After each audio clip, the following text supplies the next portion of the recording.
Kita mulai ya teman-teman sekalian. Assalamualaikum warahmatullahi wabarakatuh.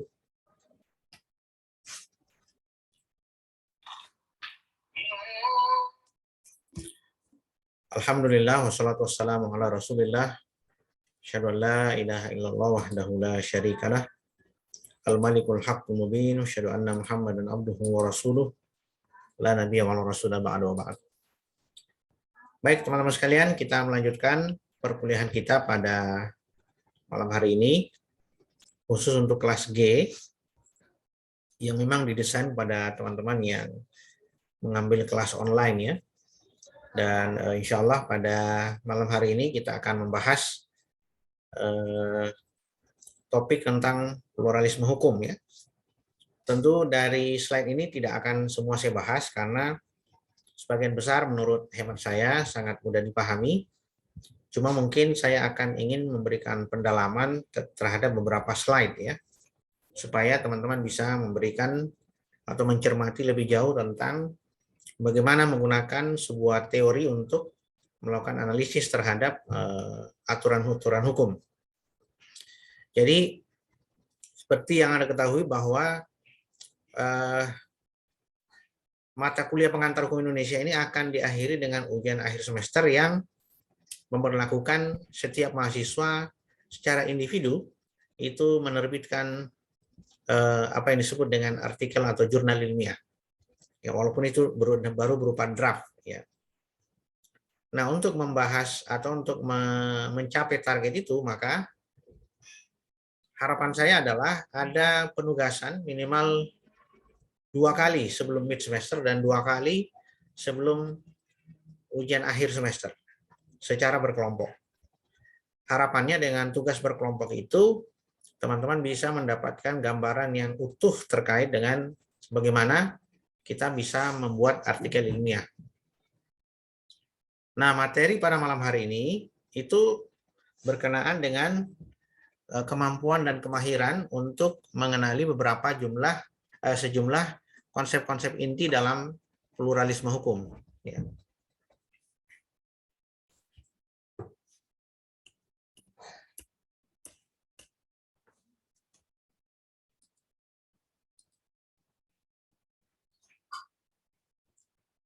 Jadi dalam pembahasan kali ini kita berada di sini ya, pluralisme hukum yang menjadi topik kita kali ini.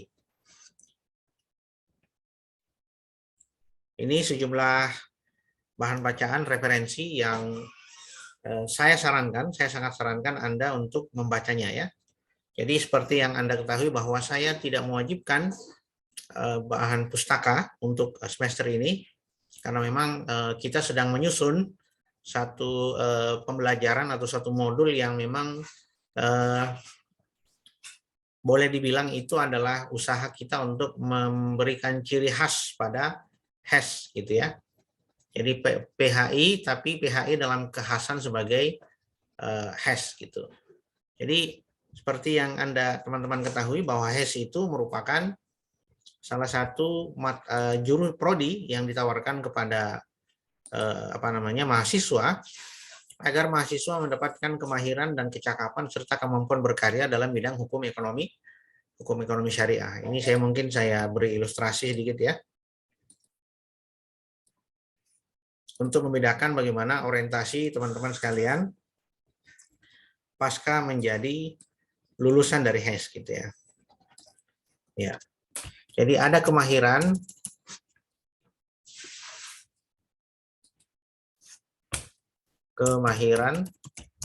dan kecakapan berkarya. Ya, hukum positif ini adalah variabel yang dipengaruhi oleh sistem hukum yang plural di Indonesia. Sehingga salah satu yang ditawarkan untuk memberikan warna, ya, HES diharapkan memberi warna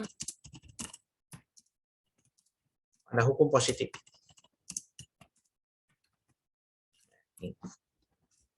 Karena itu diharapkan apa yang diajarkan pada Hess itu selain melahirkan alumni yang mahir dan cakap dalam bidang ilmu hukum positif, dia juga merupakan mahasiswa yang alumni yang mampu menerapkan kaidah-kaidah ekonomi syariah dalam hukum positif. Jadi dalam hal ini ada variabel dependent dan ada variabel interdependent. Ya.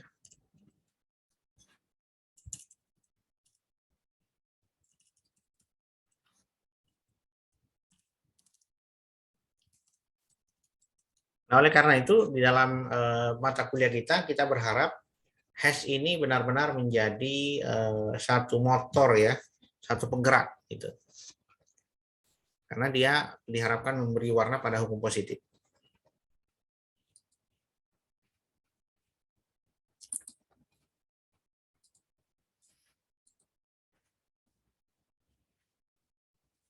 Baik, kita lanjut ya. Jadi ini bahan bacaan. Nanti segera setelah ada bahan buku bacaannya nanti kita sampaikan gitu ya. Jadi kalau sudah jadi bahan bacaannya baru kita floorkan ke mahasiswa untuk didiskusikan gitu ya. Ya, jadi kalau Anda lihat atau teman-teman lihat di sini ada 4 kaidah ya. Yaitu kaidah agama, kesusilaan dan kesopanan, dan yang terakhir adalah kaidah yang dibentuk oleh negara. Di sini yang kita harus bawahi adalah dibentuk oleh negara. Ya. Perlu teman-teman ketahui bahwa di dalam ilmu hukum positif itu sangat dipengaruhi oleh teori evolusi. Ada yang tahu apa itu teori evolusi?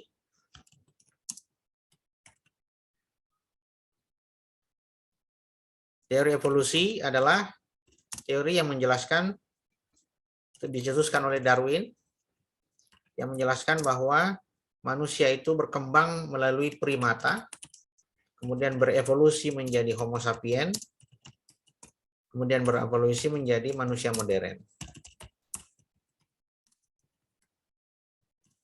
Ya.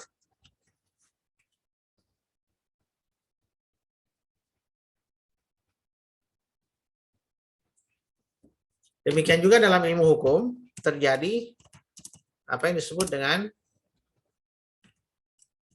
evolusi. Dimulai dengan lahirnya kerajaan,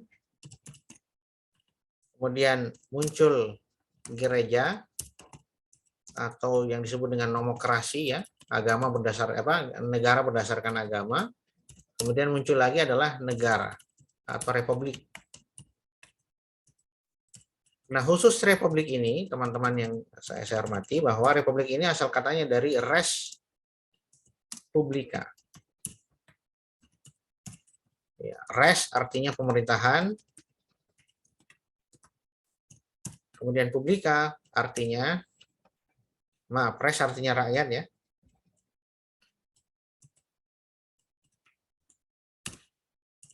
Rakyat, kemudian publikannya pemerintahan.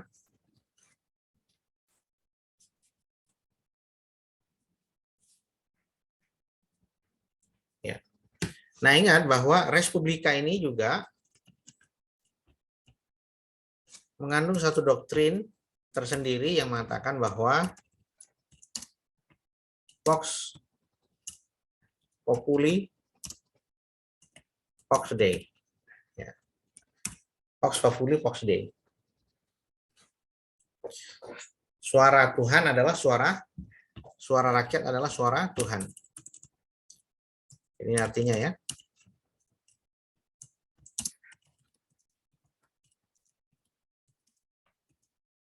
Nah ini. Nah, oleh karena itu kalau kita kembali pada slide yang tadi, yang ini ya. Nah, lihat Anda garis merah di bawah ini. Jadi kaidah hukum itu dikatakan sebagai kaidah yang tertinggi daripada agama bukan karena dia kandungannya, bukan karena dia lebih adil, lebih luhur, lebih tulus daripada agama dan kaidah kesopanan dan kesusilaan, tapi karena memang dia dibentuk oleh negara. Jadi hierarki kaidah dalam arti kekuatan mengikat dan kekuatan memaksanya itu bukan dilihat dari norma dan substansi normanya, tetapi dilihat dari siapa yang mengeluarkan norma itu. Kalau norma itu berasal dari agama, maka dianggap tidak mengikat. Ya, dia hanya mengikat keyakinan orang-orang yang meyakini agama itu. Misalnya kita yang Muslim tidak akan mungkin merasa terikat dengan hukum-hukum yang ada di Bible, ya, atau hukum-hukum yang ada di Tripitaka, atau hukum-hukum yang ada di kitab apa namanya kalau Buddha apa kitab sucinya? Ada yang tahu? Ya, tidak terikat pada kitab-kitab suci agama lain. Ya. Nah, sehingga dia dilihat sebagai kaidah yang lebih tinggi daripada kaidah yang lain gitu.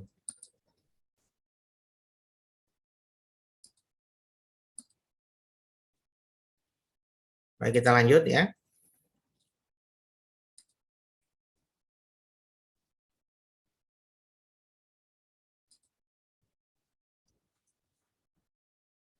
Saya langsung ke sini.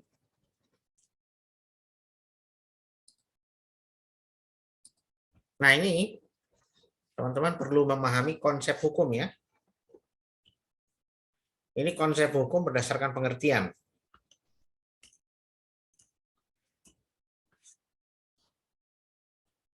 Ini tidak begitu walaupun sangat ditonjolkan, tetapi bukan berarti dia berpengaruh. Ya.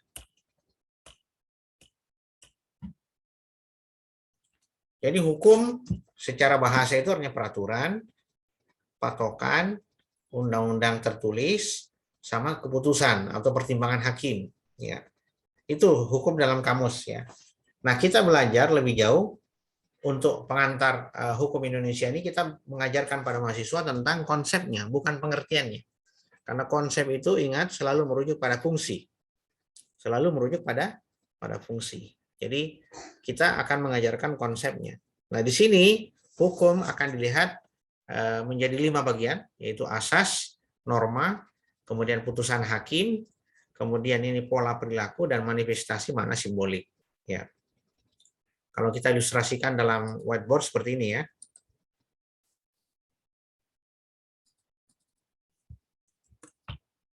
Hukum ya. Konsep akan merujuk pada fungsi. Fungsi akan merujuk pada penerapan hukumnya.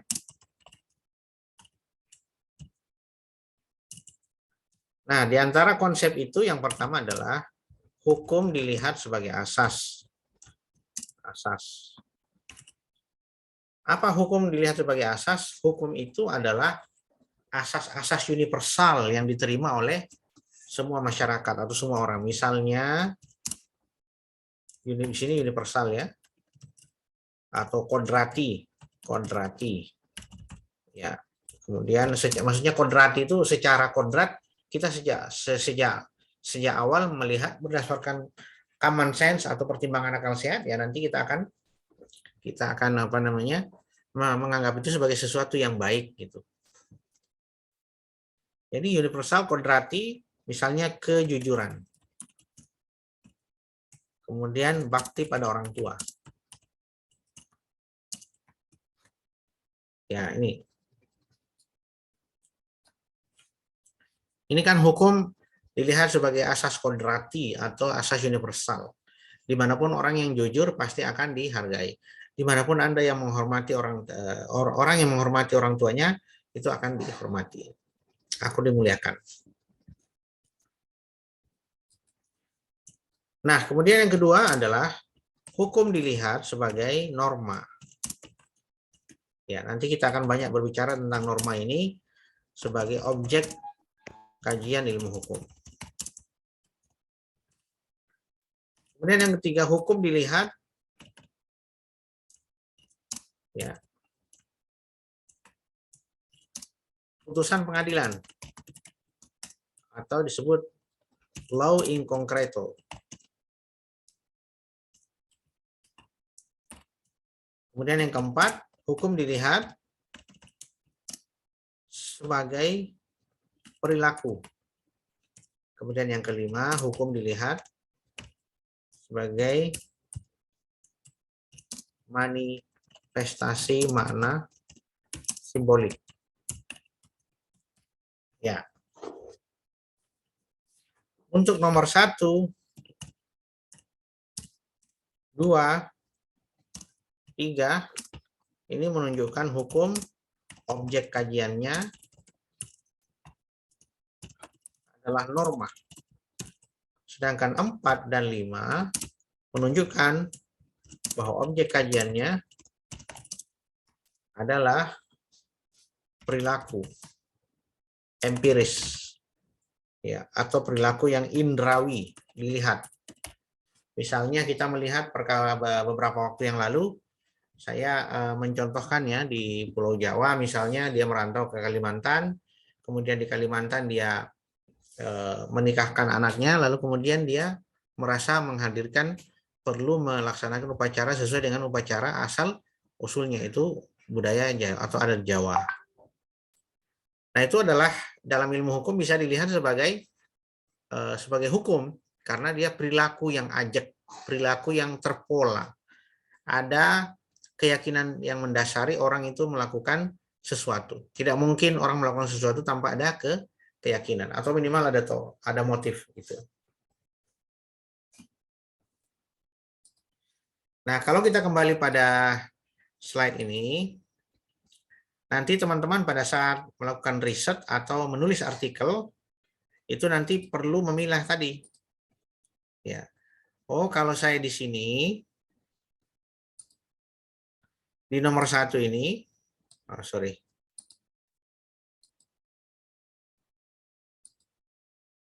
di nomor 1 ini, maka saya bicara tentang norma, asas-asas norma, asas-asas universal dalam undang-undang itu.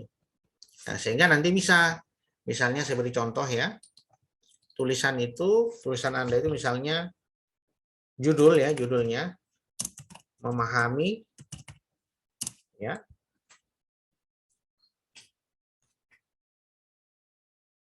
asas-asas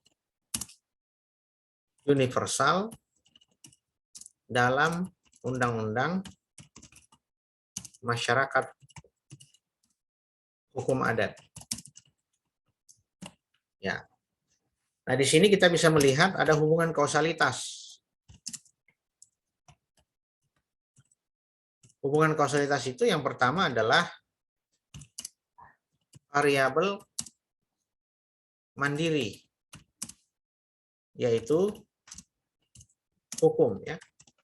Kemudian ada variabel terikat,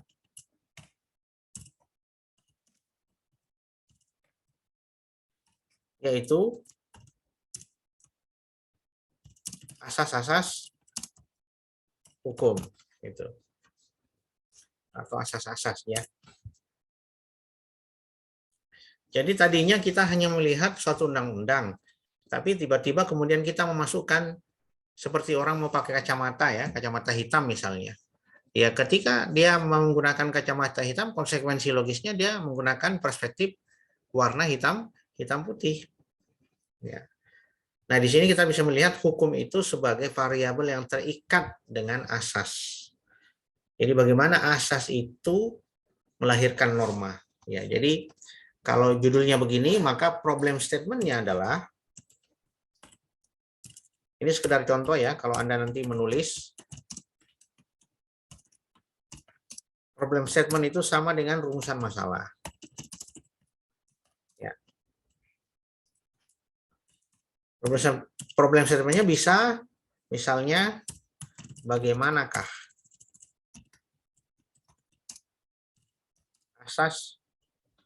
asas hukum dalam Undang-Undang Masyarakat Hukum Adat melahirkan atau membentuk norma dalam undang-undang tersebut.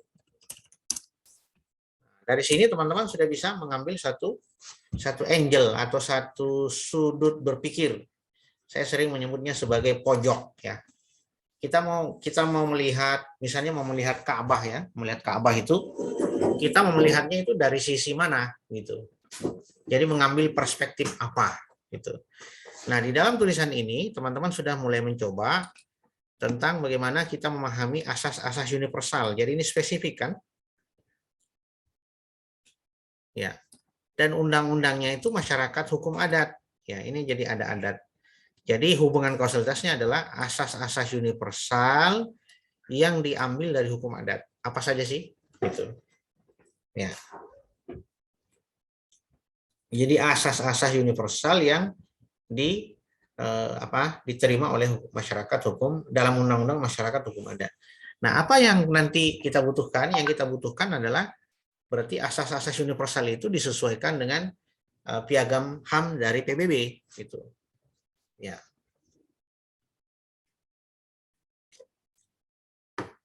Jadi itu salah satu contoh bagaimana kita merumuskan terkait dengan artikel ya atau tulisan jurnal ilmiah. Jadi diharapkan teman-teman nanti menulis itu dan harapannya yang ingin kita cek di situ ya mungkin nanti saya akan tuangkan dalam psikologi ya. Dalam psikologi itu intinya adalah kita ingin melihat teman-teman mahasiswa itu punya kemahiran dalam menggunakan teori sebagai instrumen untuk menjawab masalah hukum. Misalnya sekarang kita bicara tentang pluralisme hukum ya.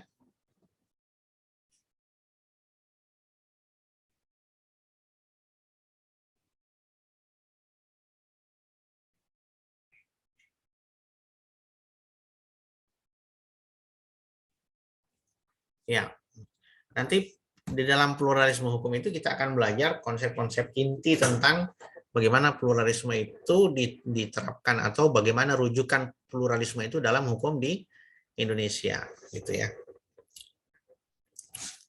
Baik, kita lanjut dulu ya.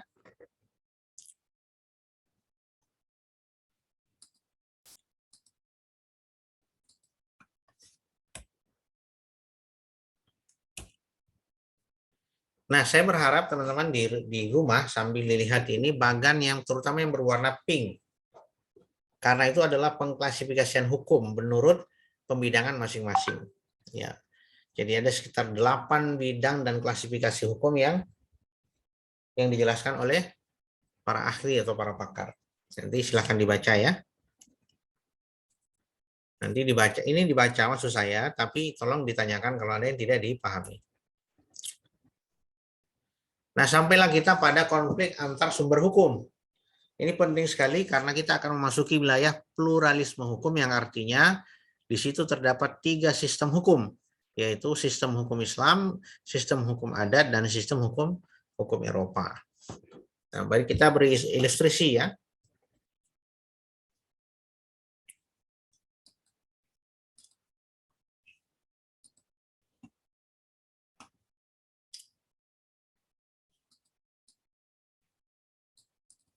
Ya, kaidah pertama lex specialis,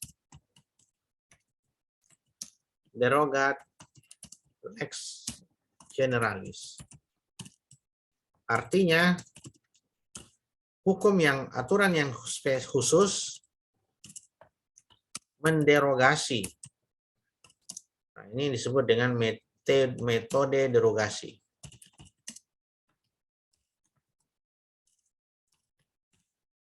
Lex spesialis derogat lex generalis, artinya hukum yang khusus menghapuskan hukum yang umum atau mengesampingkan hukum yang umum. Ya. Contoh, ketika terjadi kecelakaan lalu lintas, mana undang-undang yang dipakai? Undang-undang perhubungan atau undang-undang lalu lintas jalan raya?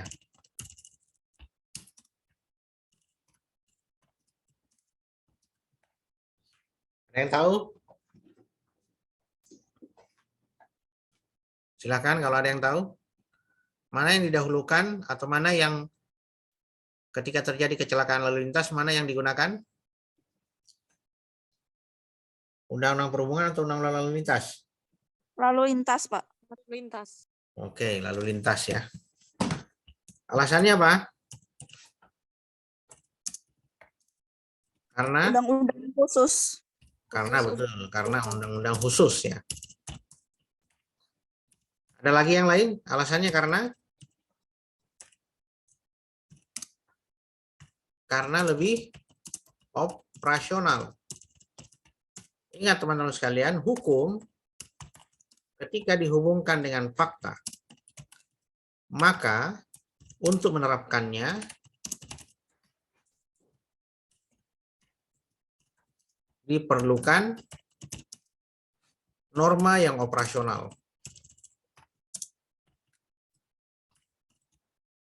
Jadi bukan norma yang umum. Nah, sehingga harus dicari undang-undang yang lebih umum. Undang-undang yang lebih khusus ya, yaitu undang-undang lalu lintas. Jadi sama, setara setara normanya atau tingkatannya itu sama-sama undang-undang, tapi berpotensi mengatur dua hal yang berbeda. Ya. Ini yang pertama ya. Yang kedua adalah lex superior derogat lex inferior. Hukum yang lebih tinggi atau aturan yang lebih tinggi menghapuskan aturan yang lebih rendah. Ya. Contohnya apa? Contohnya apabila di Undang-Undang 13 2003 yang dulu masih berlaku sebelum Undang-Undang Cipta Kerja menyebutkan bahwa pensiun bagi pekerja adalah 56 tahun. Tapi belakangan ada Permenaker 104 2018 yang menyatakan bahwa usia pensiun adalah 58 tahun. Sekarang pertanyaan saya, mana yang mau dipakai nih? Permenaker atau Undang-Undang 13? Permenaker ini atau yang ini? Silakan. Peraturan Menteri Tenaga Kerja atau Undang-Undang 13 2003.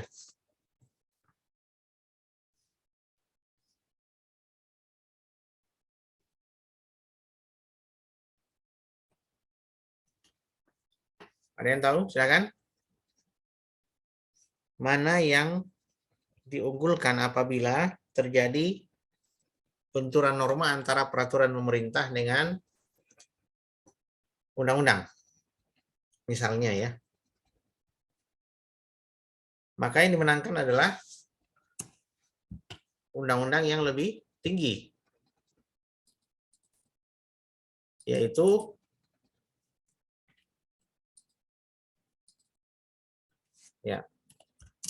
Undang-Undang 13 2003. Apa alasannya atau apa argumentasinya? Yaitu aturan selain undang-undang tidak boleh melahirkan norma baru. Ya. Jadi kalau di Undang-Undang 13 sudah dikatakan usia pensiun itu adalah 58 tahun. 56 tahun. Maka PP atau Perpres atau permen ya, permen misalnya Permenaker gitu, itu menetapkan jumlah yang berbeda-beda, itu akan kembali pada undang-undang. Ya. Termasuk Permenaker gitu. Ini lex superior derogat lex inferior. Karena yang ketiga adalah lex posterior derogat lex lex a prior atau priori.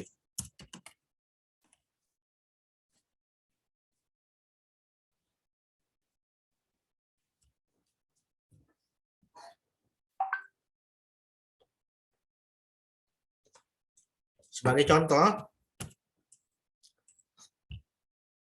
yaitu tentang hate speech. Ya. Apa artinya hate speech? Ada yang tahu? Boleh googling silakan. Melaporkan kebencian. Apa itu? Ujaran kebencian. Ya. Nah, itu hate speech ini di dalam hukum positif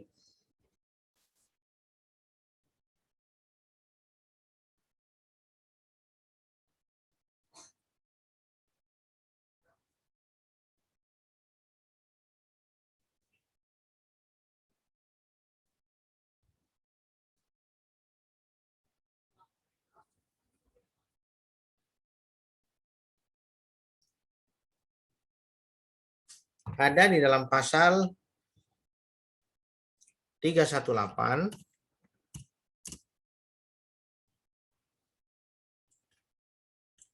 pasal 156 ya. Pasal 156 tentang pencemaran nama baik.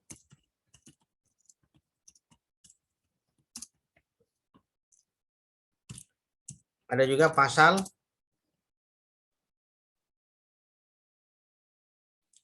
310 dan 311 ya, tentang penghinaan. Ya. Kemudian muncul lagi Undang-Undang ITE. Ya. Undang-Undang ITE terutama pasal 28 ayat 1. Nah, gini ya cara nulis ayat. Jadi tulis ayat itu di dalam kurung ayat 1. Sekarang mana yang akan dipakai apabila terjadi satu kasus? Mana yang akan diterapkan? KUHP atau Undang-Undang ITE? Silakan dijawab. Kalau ada yang bisa jawab.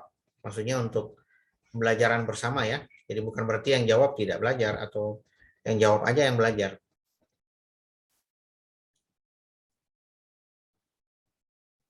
Jadi bagaimana kalau terjadi hate speech, mana undang-undang yang diterapkan? Kitab undang-undang hukum pidana atau apa gitu? Atau undang-undang ITE?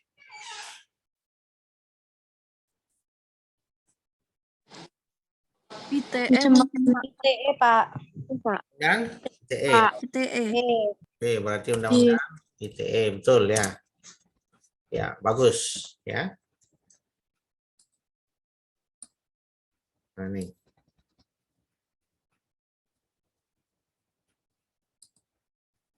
Ya. Nah, undang-undang ITE ini ada argumentasinya, yaitu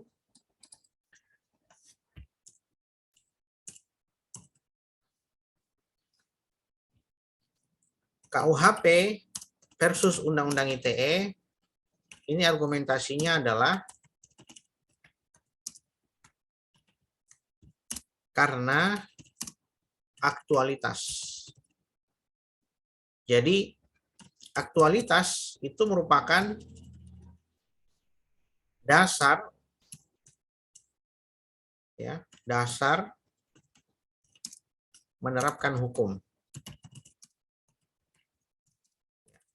Sehingga untuk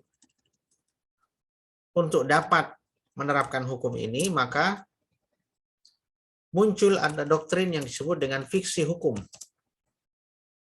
Doktrin hukum positif yang disebut doktrin fiksi hukum. Artinya apa? Seseorang yang berada di Indonesia dianggap paham dengan hukum atau dianggap tahu dengan hukum. Misalnya Anda tiba-tiba pulang ke rumah di kampung halaman, kemudian tiba-tiba atau seketika naik motor tanpa helm, kemudian dicegat oleh polisi. Gitu. Itu menunjukkan betapapun dia tidak mengetahui bahwa bermotor itu adalah harus diwajibkan dengan helm, itu fiksi hukum ya, doktrin yang menyebutkan bahwa semua undang-undang itu berlaku, semua aturan itu berlaku, gitu. Walaupun dia penjajahan kolonial Belanda. Nah, saya kira ini teman-teman sekalian materi kita kembali ke slide ya.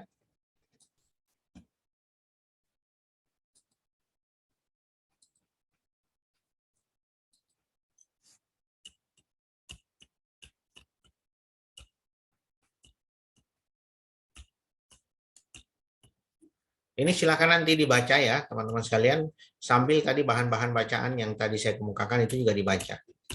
Insya Allah ujian mid semester kita itu tidak akan meleset dari sini.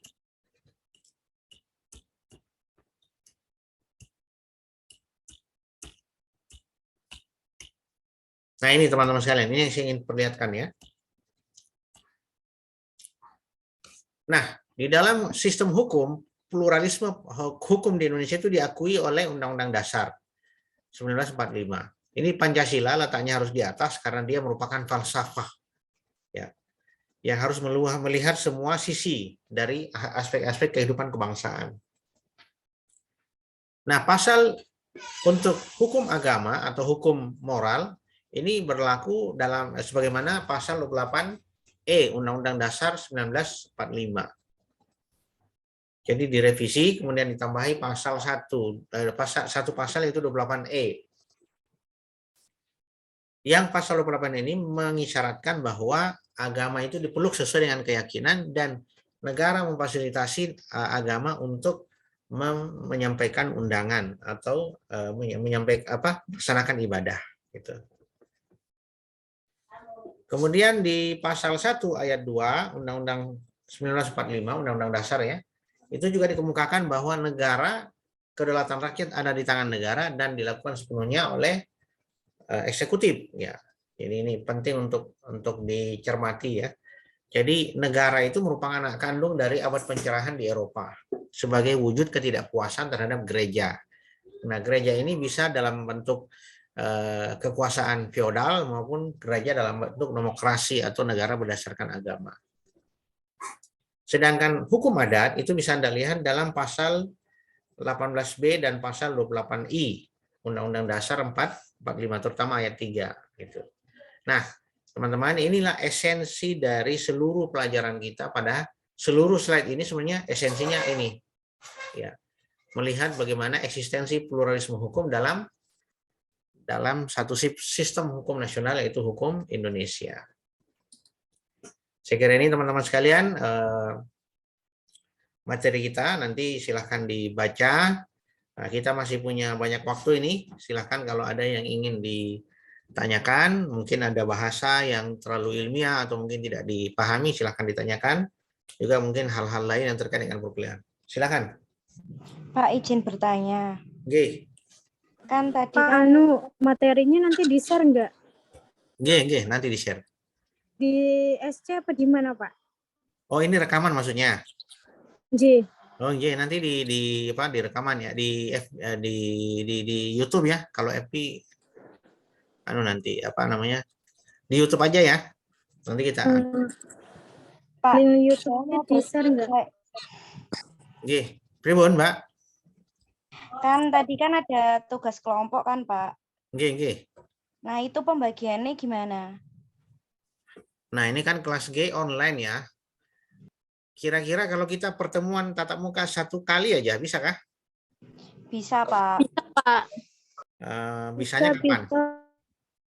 Bebas, Pak, ngikut Kamis, aja. Kamis. Kamis ya. Ini bisa apa Senin? Kamis. Siang bisa. Kamis sebentar dulu. Kamis itu kan kita malam gitu ya. Memang malam kampus buka kah? Kamis pagi, Buka, Pak. Oh, di kelas Senin bawah ya. Jangan malam, Pagi Pak. aja, Pak. Pagi atau nggak siang. Oh, jangan malam ya. Oke, jangan malam. Sore aja nggak apa-apa. Berarti kalau gitu sore ya. Senin sore bisa ya, Senin sore ya. Bisa, Pak. Ya, tapi Kalau jangan pagi, bukan yang nanti bentrok metopen, Pak. Ada yang metopen. oh. Pak, ada yang full dari pagi sampai sore itu kalau Senin. Nah, itu berarti harus cari waktu gini. Nama-nama yang ada di STAR itu atau yang ada di KRS sudah validasi ya? Sudah, Pak. Iya, berarti tidak ada lagi perubahan ya? Tidak ada. Nah, Tidak ada, gini. Pak. Soalnya kan sudah ditutup, toh. Ya, sudah ditutup. Nah, berarti kita sudah bisa bagi kelompok itu. Ya. Begini saja, kita tetapkan hari Senin ada yang medpen, kemudian Kamis ada kelas lain. Saya sebenarnya Kamis bisa, tapi kalau tidak mengajar gitu, kalau tidak bertepatan gitu. Berarti Jumat pagi bisa enggak? Gak bisa, Pak. Oh, nggak bisa. Matkul. Selasa, Jumat. Pak. Sore. Kamis juga nggak apa-apa, Pak. Pas Selasa. Kamis, Selasa, Pak. Soalnya Kamis, Rabu, Jumat Kifur, Pak. Kamis itu Selasa, Pak. Bisa, Pak, kalau Selasa.